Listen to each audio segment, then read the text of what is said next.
Here is a question that will either free you or disturb you. If the law was nailed to the cross, what exactly is sin? Think about it. If God abolished his own law at Calvary, then from that moment on, nothing is against the law. Nothing can be called sin, because sin is the transgression of the law. 1 John 3:4. No law, no sin. No sin, no need for a Savior. So either the law is still standing, or the entire gospel collapses under the weight of its own logic. This is one of the most debated questions in all of Christianity, and it all hangs on one Greek word that most people have never been told exists. Welcome to Doctrine Distilled. Let's distill the truth. I want to acknowledge something before we go any further. This debate has divided sincere, Bible-believing Christians for centuries. On one side, those who say the cross ended the law entirely. Grace is free. The old covenant is gone. We're under a completely new arrangement. On the other side, those who say the moral law of God is eternal. It cannot be abolished. And the cross did not change that. Both sides have Bible verses. Both sides are arguing from conviction. Both sides have sometimes talked past each other for a very long time. So today, we are not going to win a debate.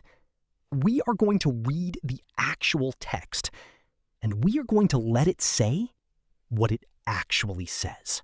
The entire debate lives or dies on one verse, Colossians 2:14.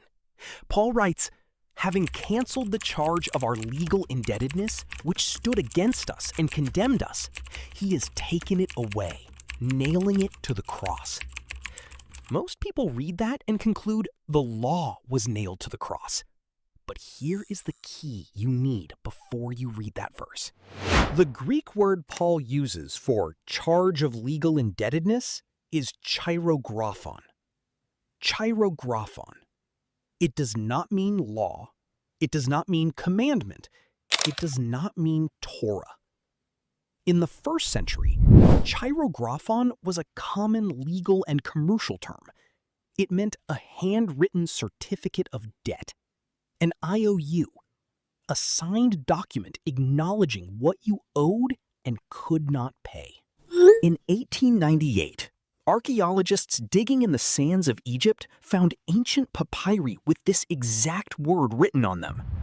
They were personal debt certificates, signed confessions of financial obligation. Paul was not saying the law was nailed to the cross. He was saying our certificate of debt, the record of everything we owed and could not pay, was nailed to the cross. The law did not die on that cross. Your debt did. Point 1. Jesus himself told us. Before Calvary, before the resurrection, before Paul wrote a single letter, Jesus stood on a hillside and said, "Do not think that I have come to abolish the law or the prophets. I have not come to abolish them, but to fulfill them." Matthew 5:17. Notice what he did not say. He did not say, "I have come to temporarily maintain them until I die on the cross." He said, "Until heaven and earth disappear, not the smallest letter, not the least stroke of a pen will by any means disappear from the law until everything is accomplished." Matthew 5:18. Look out of your window. Heaven and earth are still there. Jesus was not abolishing the law. He was being the law, living it perfectly in the body no one else had ever managed to keep it in. He did not come to cancel the standard. He came to meet it on behalf of everyone who never could. Point 2. Paul knew the law better than almost anyone. He was a Pharisee, trained under Gamaliel. He had memorized Torah before most children learned to read. And yet Paul, the man who wrote Colossians 2:14, also wrote this. In the same letter collection, the law is holy, and the commandment is holy and just and good. Romans 7:12. You do not say that about something you believe was abolished. And then, in Romans 6:15, Paul asks a question that only makes sense if the law is still standing. Shall we sin because we are not under law, but under grace? Why would Paul ask that question if there were no law left to sin against? The very fact that Paul had to warn people not to use grace as a license for sin proves that sin was still a concept. And sin is still a concept only because the law is still standing. Point 3. What was actually nailed? Historically, when someone was crucified in the Roman world, two things were nailed to the cross: the condemned person and a written notice called the titulus, listing the crimes for which they were being executed. When Jesus was crucified, Pilate wrote his titulus. This is Jesus of Nazareth, the King of the Jews. John 19:19. Normally, that notice would have read something like, "This man has rebelled against Caesar. These are his crimes." But on Jesus' cross, something different happened. Peter tells us in his letter, he himself bore our sins in his body on the tree. 1 Peter 2:24. Not the law in his body, our sins. The cheirographon, the certificate of debt, the record of every transgression we ever committed that stood against us, was nailed to his cross in his body. The law remained. The law's verdict over us, guilty, condemned, unable to pay, that is what died. Now, I want to be honest about the genuine complexity here, because there is something that was changed at the cross, and we have to say so.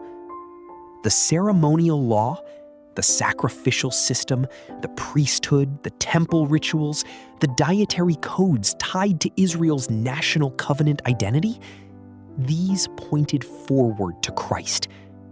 They were shadows. Colossians 2:17 says so directly. And when the substance arrived, the shadow was fulfilled. You do not need a sacrificial lamb after the Lamb of God has been slain.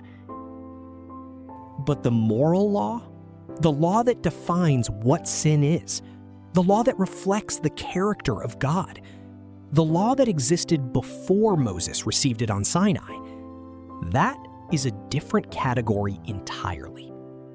The question is not, was something changed at the cross? Something profound was changed. The question is, what specifically? And the answer the text gives us is clear. The penalty was paid. The certificate of debt was canceled.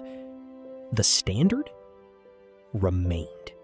So here is why this matters. If the law was abolished at the cross, then grace has no definition. You cannot appreciate the depth of what Christ did without understanding what he rescued you from. You cannot know how lost you were without the law that showed you. Paul says, through the law comes knowledge of sin. Romans 3:20. The law is not your enemy. It is the mirror that showed you what you were, so that grace could show you what you could become. But here is the other side of this, and it matters just as much. You are not saved by the law. You are not kept by the law. You are not standing before God today on the basis of your obedience to it. Romans 6:14. Sin shall not be your master, because you are not under law, but under grace. Not under law as a system of condemnation. Not under law as the mechanism by which you earn your standing. Under grace. The law shows you the standard. Grace meets you where you failed it. Grace gives you a new heart that no longer fights the law, but begins to love it. Jeremiah 31:33. I will put my law in their minds and write it on their hearts. That is not the abolition of the law. That is its deepest fulfillment. The law did not die on that cross. Your debt did. Drop "the debt is paid" in the comments if this changed how you read Colossians 2:14. And next time, we are going to go one level deeper into this question. What does it actually mean to live under grace and not under law? Because the answer is not what most people assume. Subscribe so you don't miss it, because deep theology deserves simple truth. And that is exactly what we are here to distill, together. See you in the next video.